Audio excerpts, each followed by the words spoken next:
నా ఆత్మీయ తల్లి ఉండేది, మా పాస్టర్ గారి భార్య.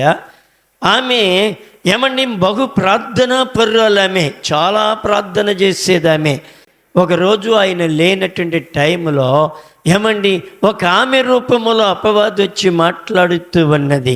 వదిన గారు అంటూ వచ్చింది. వచ్చి అంటుంది, మీ ఇంటిలో కొబ్బరి నూనె సీసా నాకు ఇవ్వండి అని అంది. ఆ పెద్ద సీసా ఒక పాత్ర నిండా కొబ్బరి నూనె ఉంటే ఆ కొబ్బరి నూనె ఆమెకి ఇచ్చేసింది. ఇవ్వంగానే ఏమైపోయిందో తెలుసా? ఆమె వ్యాధిగ్రస్తురాలైపోయింది.